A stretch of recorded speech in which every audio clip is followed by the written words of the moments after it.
지난 시간에 이제 구약 개관 일부를 좀 이제 살펴보았는데요. 오늘은 이제 후반부 구약 후반부를 좀 같이 살펴보도록 하겠습니다. 복습을 좀 잠깐 해보죠.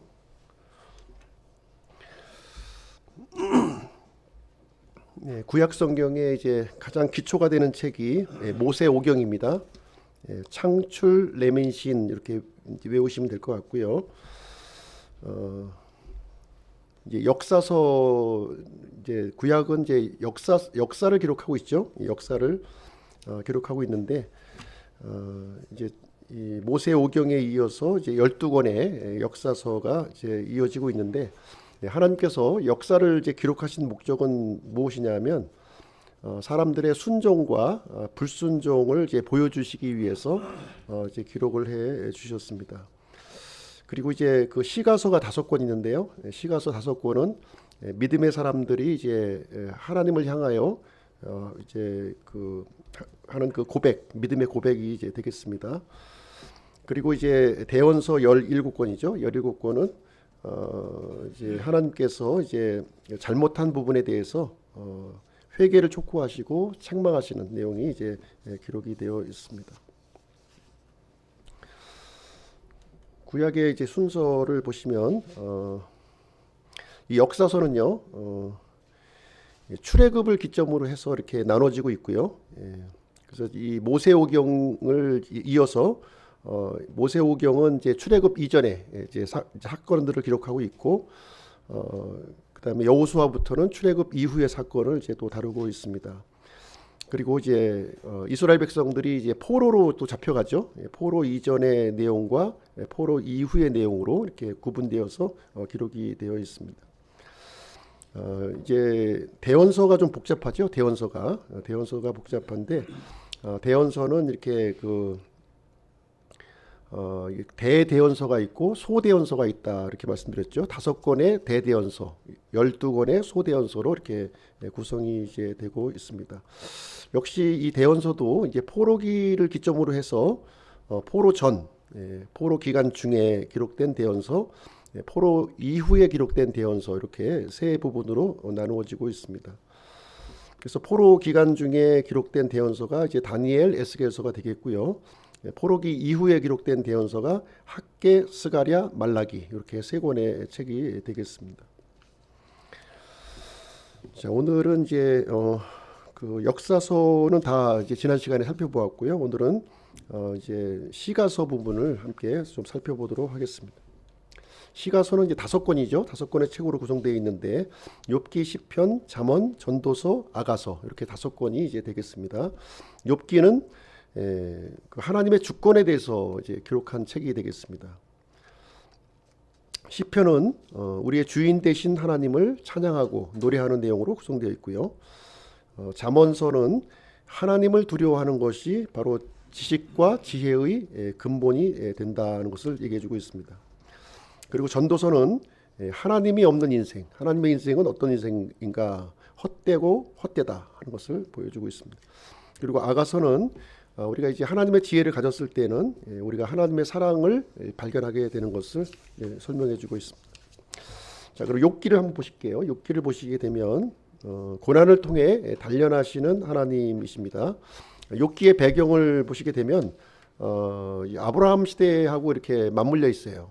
아브라함 시대에 주전 2200년에서 2100년경에 일어난 내용이 이제 되겠습니다.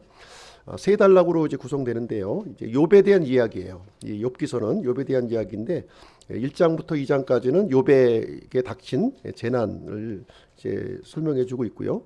3장부터 31장까지는 이제 그 욥과 친구들 간의 논쟁이 이제 기록되어 있는데요. 1차, 2차, 3차, 4차에 걸친 논쟁입니다. 그리고 32장부터 42장까지 이제 마지막 부분을 보시게 되면 이제 욥의 그 네 번째 친구 엘리후라는 사람이 이제 등장하게 되고요.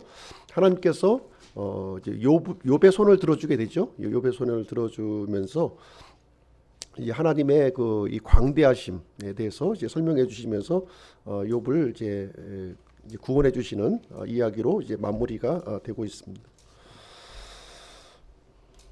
두 번째는 이제 시편이에요. 시편 기록인데 찬양받기에 합당하신 하나님이시죠. 예. 우리에게 이제 그 고난도 겪고 슬픔도 겪고 이렇게 기쁨의 기간도 이제 겪게 되지만 그런 함에도 불구하고 하나님은 찬양받기에 합당하신 하나님이시다는 것을 우리에게 말씀해주고 있습니다. 이 다양한 이 기록자가 나와요. 이 시편을 보시게 되면 1편부터 41편까지는 주로 이제 다윗이 이 시편을 기록했고요. 42편부터 72편은 이제 다윗과 고라의 자손들이 이 시편을 기록을 했습니다. 그리고 73편부터 89편은 그 아삽의 시가 주로 이제 기록되어 있고요. 90편부터 106편은 이제 무명의 그 기록자가 기록을 했는데 아마 이제 다윗으로 이렇게 보는 그 이제 이해가 많이 있습니다. 107편부터 150편은 이제 다윗과 무명인의 시편으로 이렇게 구성되어 있는데 이 시편 기록은 특징이 이 모세 오경하고 이렇게 맞물려서 기록이 이제 되어 있는 거예요. 그래서 1편부터 41편은 창세기의 내용이 이제 주로 기록이 되어 있고요. 42편부터 72편은 출애굽기, 그 구속에 관련된 부분이 주 내용을 다루고 있습니다. 그리고 73편부터 89편은 이제 예배에 관련된 하나님을 예배하는 그 내용이 주로 이제 되어 있고요. 90편부터 106편은 이제 그 민수기의 내용을 이제 주로 기록하고 있습니다. 이렇게 방황하는 그 모습을 이제 기록하고 있고요. 107편부터 150편은 그 신명기의 율법에 관련된 하나님의 말씀에 대한 부분이 여기에 많이 기록이 되어 있습니다. 특별히 여기서 이제 유념해서 볼 것은 이 그 광야 생활 때 이제 고라의 반역 사건이 일어나죠. 고라의 반역. 그때 이제 고라의 그 집안 사람들이 다 이제 그 멸망한 것으로 이렇게 보여지고 있는데요. 이 고라의 반역에 그 다 참여한 건 아니었다는 거죠. 그 자손들 중에서 일부는 이제 그 아버지의 이 그 잘못에 동참하지 아니했고요. 이 그 고라의 자손들이 아버지의 잘못을 이렇게 회개하고 이렇게 하나님 앞에 돌아와서 이 하나님을 향한 시편을 이렇게 기록을 했습니다.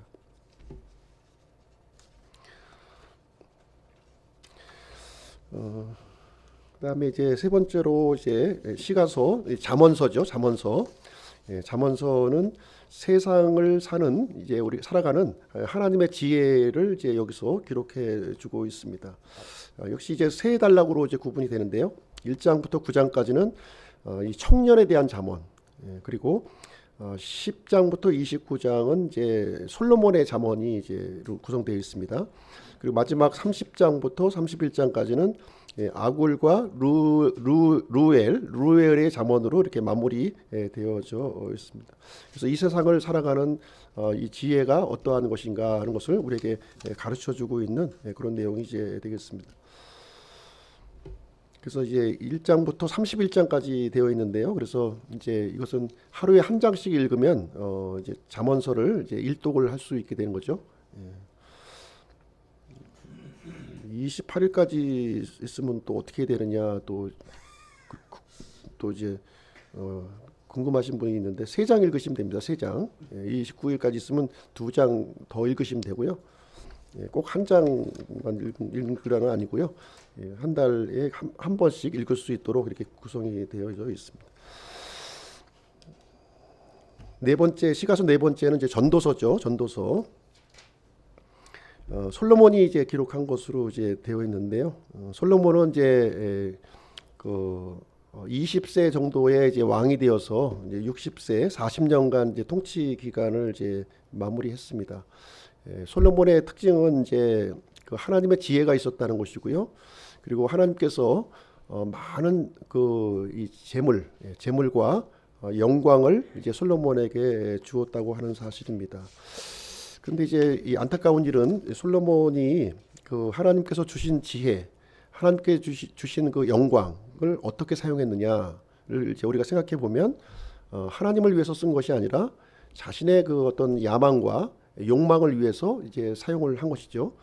하나님의 뜻에 그 정반대되는 일에 사용한 거예요. 말을 늘리고 은금을 늘리고 많은 아내들을 늘리고 이렇게 하나님의 말씀을 가까이 한 것이 아니라 하나님의 말씀으로부터 점점 멀어지는 솔로몬의 모습을 보여주고 있습니다. 그래서 마지막 5년에 이제 솔로몬이 원했던 것을 모든 걸 다 얻었어요.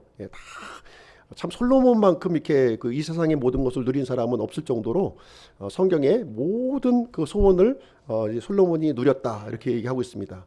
그렇게 했을 때 솔로몬이 이제 그 인생에 대한 결론을 어떻게 내리고 있느냐, 모든 것이 허무하고 헛되다는 거예요.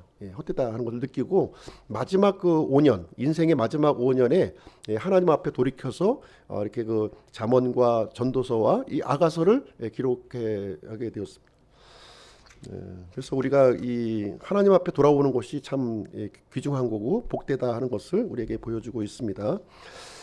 1장 1절부터 11장까지 11장 그까지 보시게 11절까지죠. 11절까지는 이 전도서의 그 대주제를 설명하고 있는 거예요.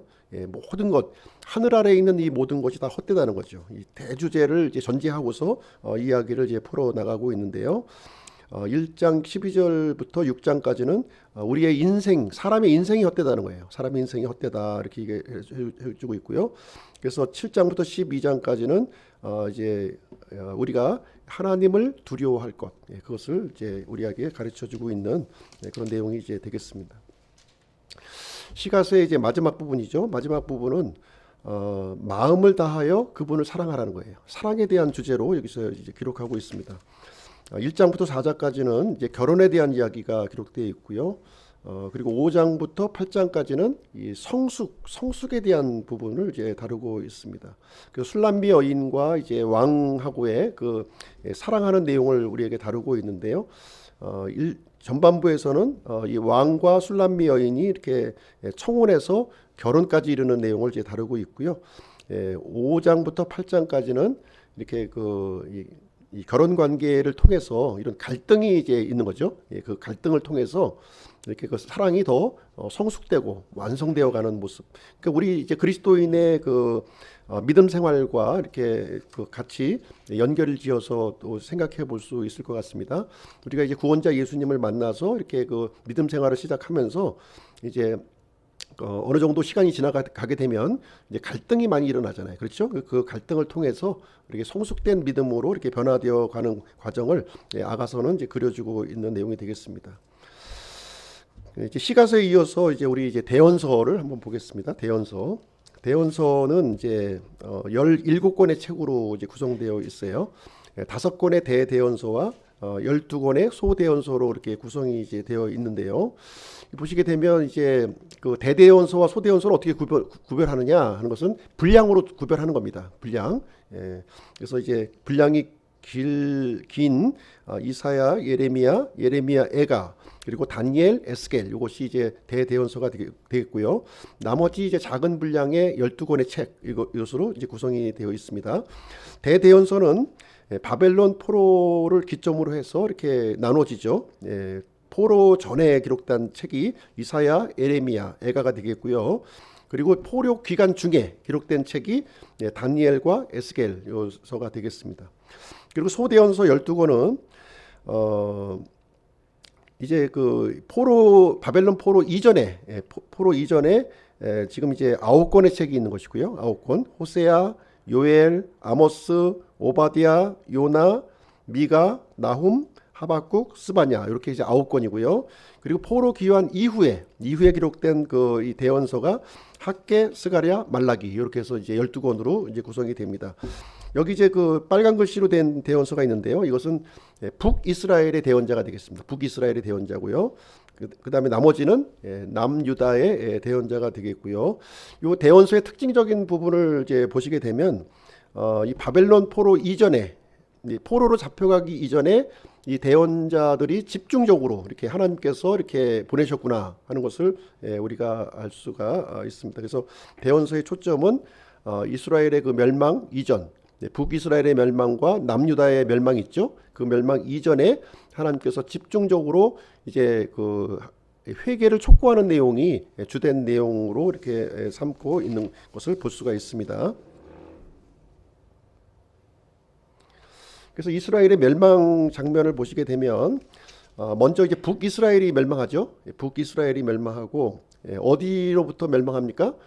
아스리아를 통해서 이제 BC 612년에 북이스라엘이 멸망하는 거예요. 멸망하고 그 다음에 이제 남유다가 멸망하죠. 남유다. 이제 한 120년이 지나서 남유다가 이제 멸망을 하게 됩니다. 남유다의 멸망은 이제 이렇게 보시면 보겠지만은 이제 1차 포로, 2차 포로, 3차 포로로 해서 이제 586년에 완전히 남유다가 멸망을 하게 됩니다. 722년에 북이스라엘이 멸망하게 되고요.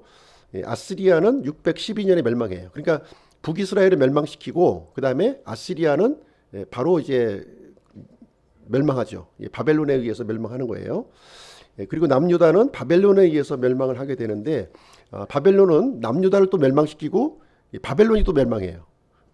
이 내용을 통해서 우리가 뭘 볼 수가 있냐면 하나님께서 이스라엘 백성들의 그 잘못을 이렇게 책망하기 위해서 이 주변 민족을 사용하시는 거죠. 그 주변의 악한 민족을 그 채찍으로 사용해서 이스라엘 백성들을 심판하시는 거예요. 그리고 나서 그 악한 민족도 하나님께서 또 심판해서 멸망을 시키는 겁니다. 그렇죠? 이 패턴이 이렇게 되어 있는 거예요.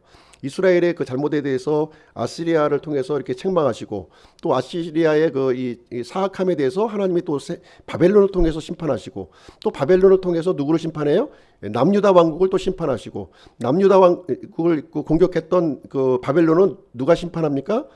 그 페르시아가 또 심판하는 거예요. 페르시아는 또 누가 심판합니까? 그리스가 또 심판하게 되고 그리스는 누가 심판해요? 로마 제국이 또 심판하는 방식으로 하나님께서 이렇게 심판을 연결고리를 이어가고 있는 내용이 이제 되겠습니다.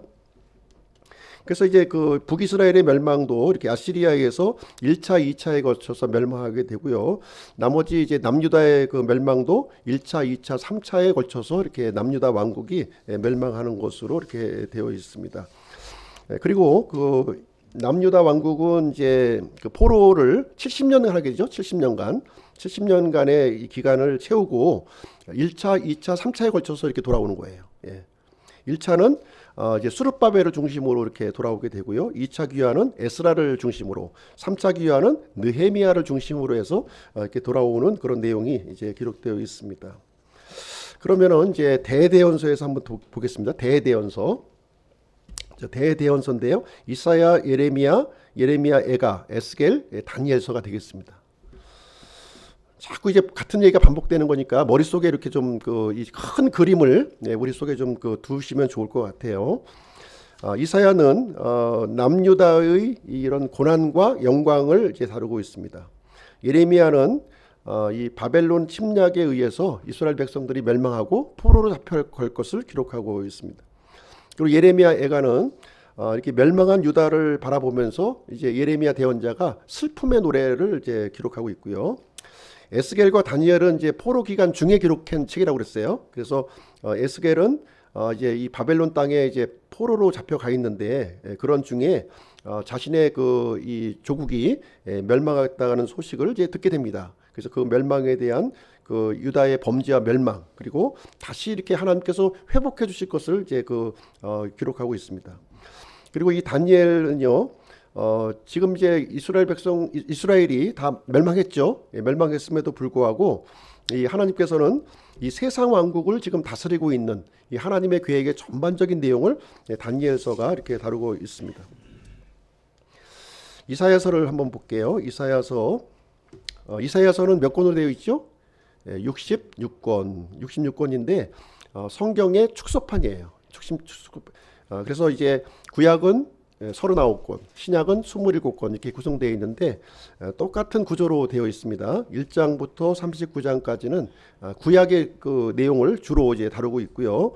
40장부터 66장까지는 이제 이 신약의 내용을 이렇게 담고 있습니다. 그래서 1장부터 39장은 이스라엘의 그 고난의 초점에 대해서 초점을 맞추어서 기록하고 있고요.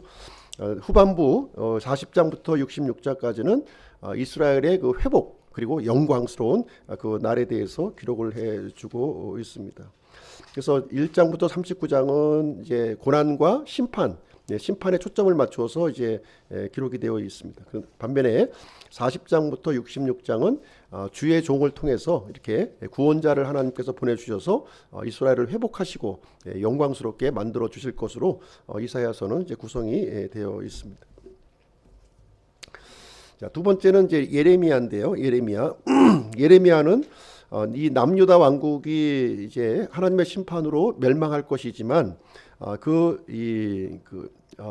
포로 기간이 70년이라고 하는 것을 명시하고 있는 거예요. 70년이 될 것이다. 70년으로 이게 한정 지어 주신 거예요. 이것도 하나님의 은혜입니까? 하나님의 은혜죠. 이렇게 고난의 기간을 70년으로 한정시켜 주신 것은 하나님의 은혜가 되는 것이죠. 그래서 1장부터 45장, 40장부터 66장 이렇게 이제 두 부분으로 이렇게 나누어지게 되는데요. 이제 이 예레미야는 이스라엘 백성들이 멸망할 것이다는 소명을 받아요. 이렇게 그러다 보니까 이제 어떻게 됩니까? 예레미야는 이제 자기 동족으로부터 많은 핍박과 고난을 받게 되는 거죠. 아니 같이 이렇게 힘써 싸우라고도 해도 모자랄 판국에 우리나라 이제 민족이 멸망을 하게 되니까 바벨론에게 항복하라고 얘기를 하니까 아마 그 주변의 반발이 매우 이제 컸었을 것으로 이제 생각이 됩니다. 이 예레미야를 보시게 되면 유다가 이렇게 멸망할 뿐만 아니라 주변 민족까지도 같이 멸망할 것을 기록하고 있어요. 그렇죠? 그래서 궁극적으로 주변 민족과 이 유다 민족이 모두 멸망하는 내용을 예레미야는 이렇게 담고 있는 그런 좀 이제 암울한 내용, 이스라엘 백성과 세상 민족들의 이런 심판이 이루어지는 암울한 내용을 이제 예레미야는 담고 있는 내용이 되겠습니다. 세 번째 그는요, 예레미야 애가죠. 예레미야 애가입니다. 그래서 예레미야는 눈물의 선지자, 눈물의 대언자로 이렇게 불려지는 거예요. 눈물의 대언자. 그러니까 자신의 그 나라가 이렇게 참혹한 이런 침략에 의해서 이런 멸망하는 모습을 보고 참 눈물이 이제 강같이 이렇게 흘렀다고 지금 기록하고 있거든요. 그 슬픔의 이야기를 이제 예레미야 애가가 이렇게 담고 있습니다. 그래서 1장부터 2장은 예루살렘의 그 멸망을 통한 그 슬픔을 이제 기록하고 있고요. 그럼에도 불구하고 하나님께서는 이제 이스라엘 백성들을 이제 다시 이렇게 회복시켜 주실 것을 또 기록하고 있는 거예요. 그래서 이스라엘 백성들이 하나님 앞에 돌아와서 지금 이제 이 우상 숭배와 범죄 때문에 심판을 받지만 다시 이렇게 돌이켜서 하나님 앞에 회개하게 되면 하나님께서 다시 회복시켜 주실 것이라고 하는 소망의 내용으로 이렇게 마무리가 지어지게 됩니다. 자, 네 번째는 에스겔서예요. 에스겔서는 이제 포로 기간 중에 에스겔 대언자가 이제 기록한 이제 그 대언서가 되겠습니다. 이 에스겔서는요, 네 부분으로 우리가 나누어서 볼 수 있어요. 네 부분으로. 그래서 1장부터 3장까지는 하나님께서 이 에스겔 대언자를 이제 부르시는 장면이 이제 거기에 기록되어 있고요. 4장부터 24장은 하나님께서 이제 유다 이 백성들을 이제 심판을 집행하시는 내용이 이제 기록이 되어 있습니다. 그리고 25장부터 32장은 유다 민족뿐만 아니라 이방 민족을 향해서도 하나님께서 이방 민족의 불의에 대해서도 심판하시는 거죠. 하나님은 유다 민족의 하나님의 백성의 죄도 심판하시지만 믿지 않는 이방 백성의 죄도 하나님은 심판하시는 분이시다는 것을 얘기해주고 있습니다. 그럼에도 불구하고 하나님은 이 하나님의 백성들이 이렇게 하나님 앞에 돌아와서 회개하고 돌아오면 다시 회복시켜 줄 것을 40장부터 48장까지 그래서 유다의 미래를 이렇게 보여주고 있는 그런 내용이 되겠습니다. 지금 이제 이스라엘 백성들은 이제 포로로 잡혀와 있는 상황이에요. 다 멸망하고 있는 상황임에도 불구하고 하나님은 에스겔 대언자를 통해서 이 이스라엘의 미래 완전히 멸망한 것이 아니라 하나님께서 다시 회복시켜 주실 것이라고 하는 그 미래를 우리에게 알려주고 있는 그런 책이 되겠습니다. 마지막으로 이제 그 대대언서 마지막 이제 다니엘이죠. 다니엘서입니다. 이 다니엘서는 이 이제 다니엘을 통해서 이 세상 왕국을 이렇게 다스리시는 이 하나님의 이 전반적인 계획을 이 꿈과 환상으로 이렇게 계시해 주는 그런 내용이 되겠습니다. 다니엘서는 이제 두 부분으로 나눠져요. 전반부와 후반부 이렇게 나누어지게 되는데, 전반부는 느부갓네살 왕에게 이제 금신상의 그 환상을 보여주게 되죠. 금신상의 환상을 보여주게 되는데, 금신상의 환상을 통해서 세상 왕국이 어떻게 앞으로 이제 전개될 것인가 하는 것을 이제 보여주고 있는 거예요. 맨 위에 있는 이 머리가 바벨론 제국이었죠. 바벨론 제국이었고, 그 다음에 그 다음에 밑에 있는 부분이 이제 바벨론 다음에 세워지는 왕국이 어떤 왕국인가요? 메데 페르시아죠. 메데 페르시아. 메데 페르시아가 이제 가슴 부분이 이제 되겠고요. 메데 페르시아에 이어서 또 세워지는 왕국이 그리스 왕국이 되죠. 그리스 왕국이 되고요.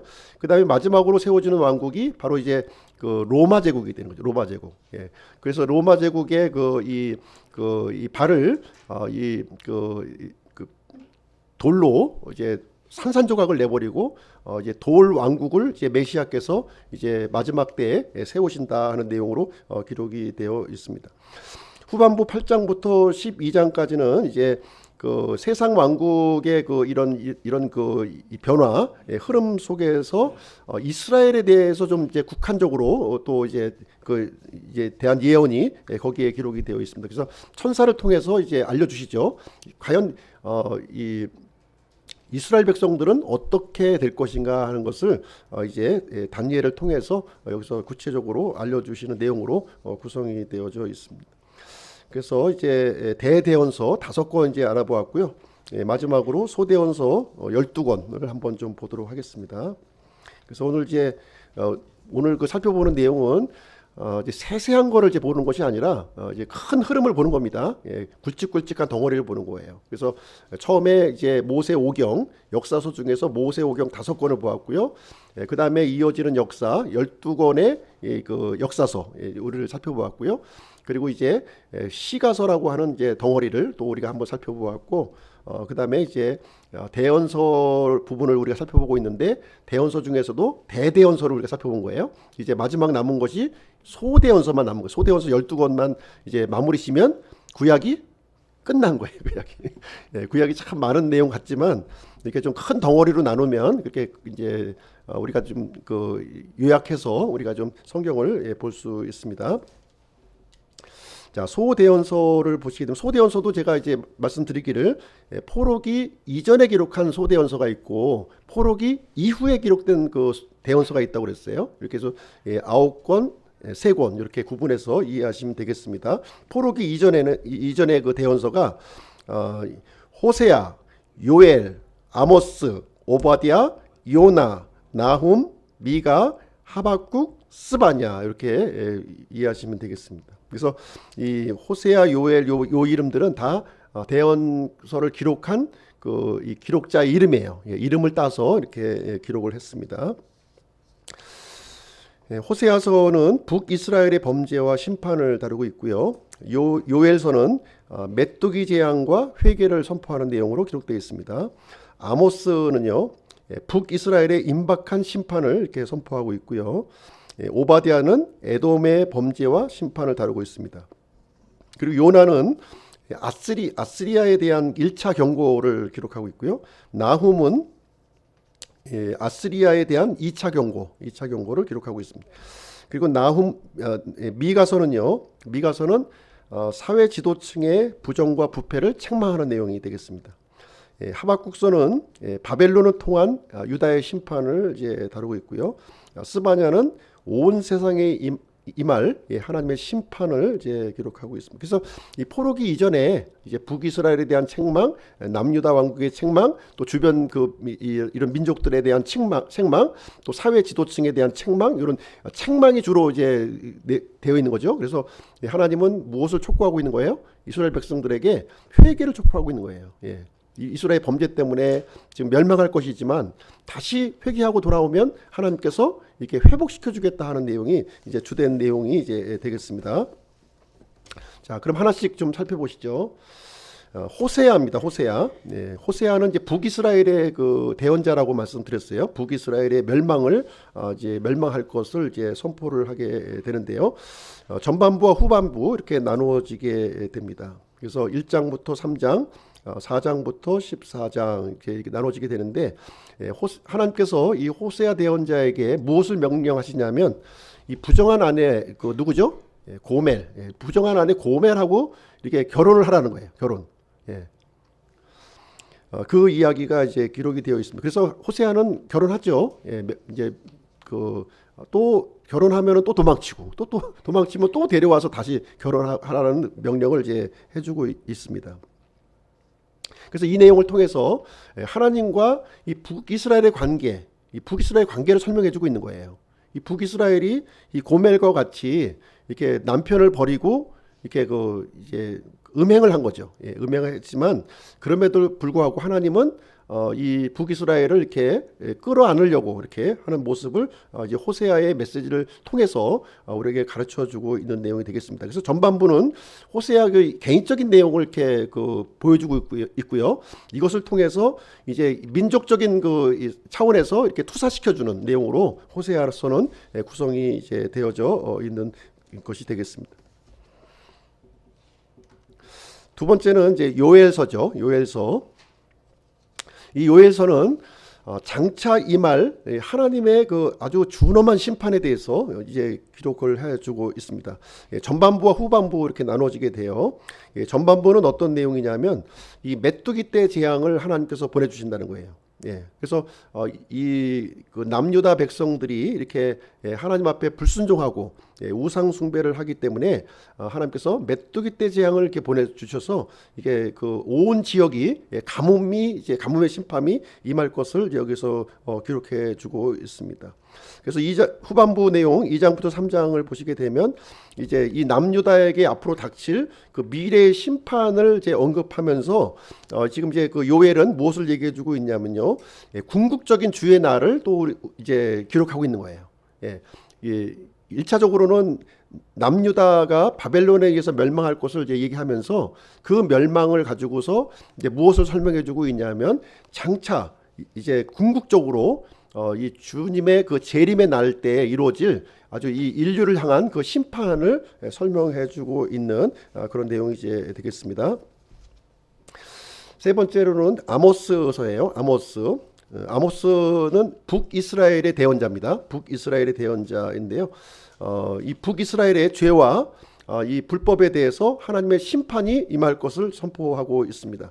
그래서 이 아모스서는 네 부분으로 좀 나눌 수가 있어요. 네 부분으로 나눠지게 되는데 1장부터 2장까지는 이스라엘과 주변 민족에 대한 심판이에요. 이스라엘과 주변 민족의 심판. 그리고 3장부터 6장은 이제 이스라엘에게 또 초점을 좀 맞추어서요, 이스라엘의 죄를 이렇게 드러내고 있습니다. 그리고 7장부터 9장 10절까지는 이스라엘에 대한 이 심판을 기록하고 있고요. 마지막 부분은 이스라엘이 회복할 것을 이렇게 얘기해주고 있습니다. 그래서 심판을 선포하시고 심판의 원인을 또 이렇게 지적하고 계시고 또 심판이 집행되는 것과 다시 회개하고 돌이키면 하나님께서 이 구원을 주실 것이라고 하는 소망의 내용으로 우리에게 구성되어지고 있습니다. 그래서 하나님께서 원하시는 것은 심판인가요? 아니면 구원인가요? 궁극적으로 구원을 원하시는 거예요. 심판은 이 불법과 죄 때문에 심판을 일으키시지만 그것을 그 죄에서 돌이킨다면 이렇게 구원을 주실 것이라고 하는 회복의 메시지를 이렇게 주시고 있는 내용이 되겠습니다. 네 번째는 이제 오바댜예요. 오바댜는 몇 장으로 구성되어 있나요? 한 장이에요. 한 장으로 구성되어 있습니다. 이 오바댜는 이스라엘이 아니라 에돔 민족에 대한 이 범죄와 심판을 이제 기록하고 있습니다. 에돔 민족은 어떤 민족인가요? 에서의 후손이죠. 에서. 이스라엘은 야곱의 후손이고요. 에돔은 에서의 후손입니다. 그래서 에서의 후손에 대해서 이렇게 이 심판하실 것을 여기서 기록하고 있습니다. 그래서 1절부터 18절까지는 에돔에 대한 심판을 기록하고 있고요. 19절부터 21절은 이스라엘의 회복을 기록하고 있어요. 그러니까 에돔의 회복이 아닙니다. 에돔은 이제 돌이키지 않은 거죠. 하나님의 심판에도 불구하고 돌이키지 않아서 멸망하지만 이스라엘 백성들은 이 하나님의 심판에 대해서 돌이키고 회개하면서 다시 회복한다는 내용을 우리에게 가르쳐주고 있는 그런 내용이 이제 되겠습니다. 자, 이어서 다섯 번째 요나서죠. 요나서 이 아시리아의 수도가 어딘가요? 아시리아의 수도 니느웨. 그래서 이 요나는 이 니느웨 백성들에게 하나님의 심판을 선포하라고 하는 그 사명을 받은 거예요. 근데 니느웨가 그 하나님의 심판을 받아들이나요? 도망가죠. 도망을 가는 거예요. 도망하는 내용이 이제 기록되어 있습니다. 그래서 전반부와 후반부로 이렇게 기록이 되는데요. 전반부는 하나님의 말씀에 불순종하는 그 요나의 모습을 기록하고 있고요. 3장부터 4장 후반절은 다시 이제 돌이켜서 하나님의 말씀에 순종하는 이야기로 이제 기록되어 있습니다. 그래서 이 내용을 보시게 되면 이렇게 구성되어 있어요. 처음에는 가지 않겠다 이렇게 한 거예요. 저는 안 갈래요. 이렇게 해서 이제 도망친 거죠. 근데 이제 하나님이 이제 이렇게 그 고래에 이제 큰 물고기의 이제 뱃속에 들어가게 하면서 요나가 이제 회개하죠. 회개하면서 이제 가겠습니다 하고 또 돌이켜요. 돌이켜서 결국 이제 하나님의 명령대로 니느웨 땅에 도착을 합니다. 그래서 회개의 메시지를 선포하는 거예요. 그랬더니 온 니느웨 백성들이 하나님 앞에 굵은 베옷을 입고 이 왕부터 가축에 이르기까지 모든 이 백성들이 회개를 한 거예요. 그러니까 하나님께서 어떻게 합니까? 용서해 주시죠. 이반 백성이라 할지라도 이렇게 회개하면 용서해 주신다는 것을 여기서 보여주고 있는데요. 이 사실을 요나는 대단히 못마땅해 한 거죠. 대단히 못마땅한 거예요. 그래서 그럴 줄 알았으면 내가 안 와도 되는 건데 하면서 이제 불평하는 장면이 여기에 기록되어 있습니다. 그래서 여기서 알려주시는 것은 무엇이냐면 이 하나님의 긍휼은 차별이 없다는 거예요. 이 선택한 하나님의 백성이나 이방인들이나 차별 없이 하나님의 은혜를 베풀어 주시는 분이시다는 것을 얘기해주고 있습니다. 다음에 이제 그 나훔과 미가인데요. 나훔과 미가를 보시게 되면 아시리아가 멸망할 것이라고 하는 것은 결국 성취가 돼요.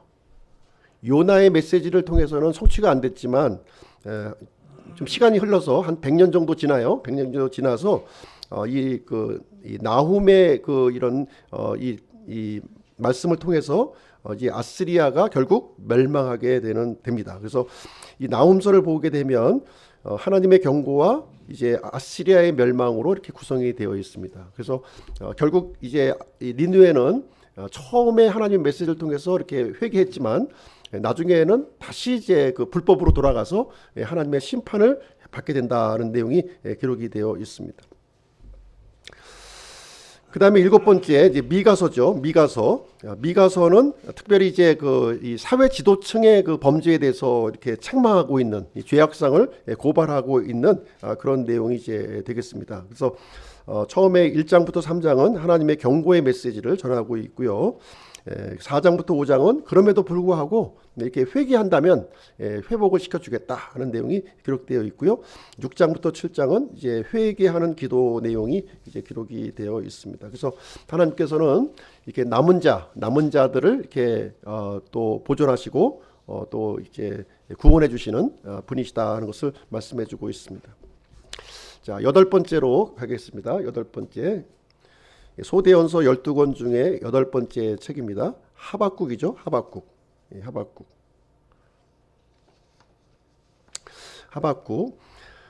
이 하박국서는 이 바벨론을 통해서 유다 백성을 심판하실 것을 경고하고 있는 책이에요.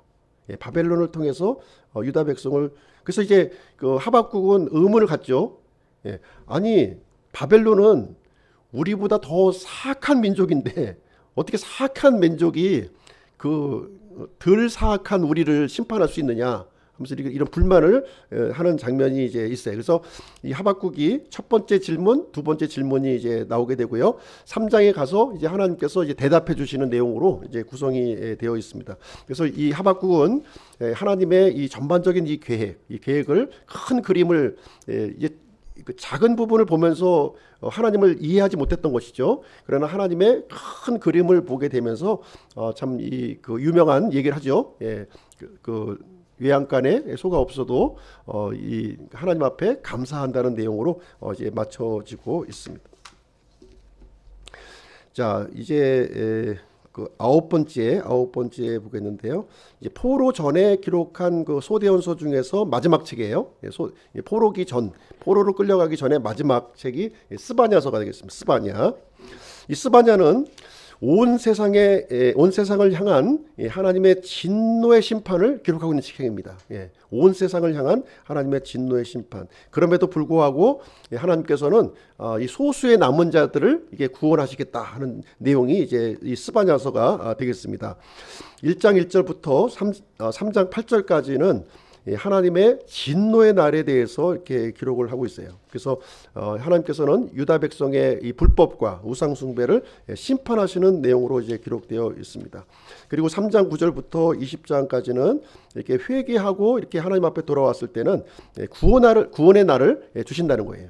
유다가 다시 회복될 것을 이제 포로로 끌려가기 전이에요. 전임에도 불구하고 하나님께서는 이 분명한 심판도 말씀하고 계시지만 한편으로는 다시 이렇게 회복해서 돌아올 것을 얘기해주고 있습니다. 이 스바냐서 역시 유다의 이 심판과 회복을 기록하고 있지만 이 궁극적으로 이 예수님이 재림하실 때 이루어질 그 주의 날 심판에 대해서 주님의 심판에 대해서도 이제 그 투사해서 이렇게 그 알려주시는 그런 말씀이 이제 되겠습니다. 자, 이제 마지막으로 이제 그 소대원서 그 포로기 이후에 세 권의 책이 있다고 그랬는데요. 그 세 권의 책을 이제 한번 살펴보도록 하겠습니다. 그러면 이제 구약 성경이 다 이제 마무리가 되는 거죠. 세 권의 책은 어떤 책인가요? 학개, 스가랴, 말라기 이렇게 세 권이 책이 되겠습니다. 포로기 이후에 소대원서, 학개, 스가랴, 말라기. 그래서 학개, 스가랴, 말라기가 다 사람 이름이에요. 사람 이름입니다. 학개라는 사람이, 스가랴라고 하는 사람이, 말라기라고 하는 사람이 이제 기록한 대원서가 되겠습니다.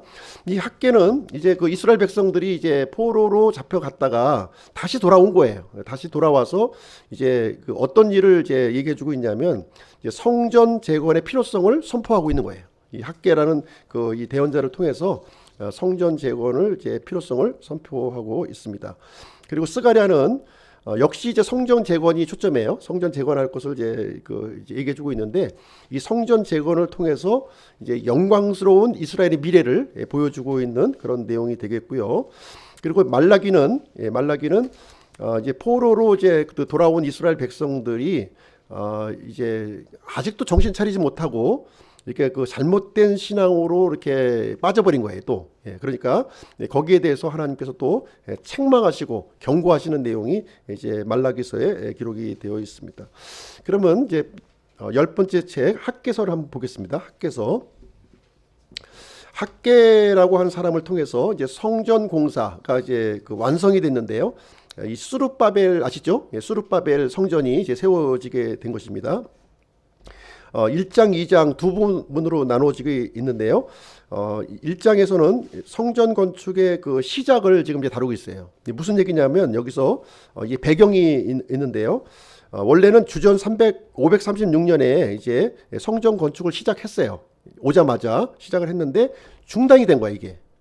이제 그 대적의 이런 방해 때문에 중단이 된 거예요. 그 중단된 성전 공사를 이제 다시 이제 시작을 해서 이제 성전 건축을 완성하자 하는 내용을 이 학개 대언자가 이스라엘 백성들을 이제 촉구하는 그런 모습이 이제 되겠습니다.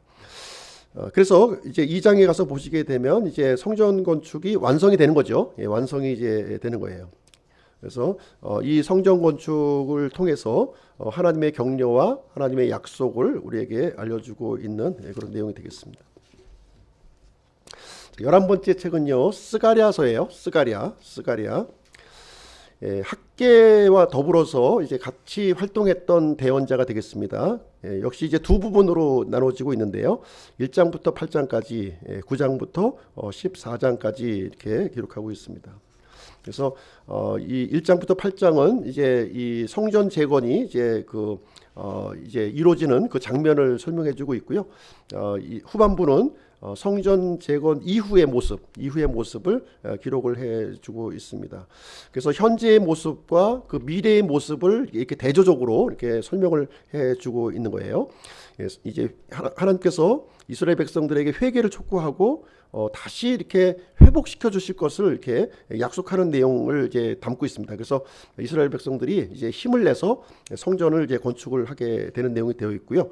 9장부터 14장은 성전 건축 이후에 그 이후의 일들을 영광스러운 그 미래를 이제 설명을 해주고 있는 내용이에요. 근데 실질적으로 이 내용은요, 시간적 공간적으로 이렇게 초월한 부분이에요, 사실.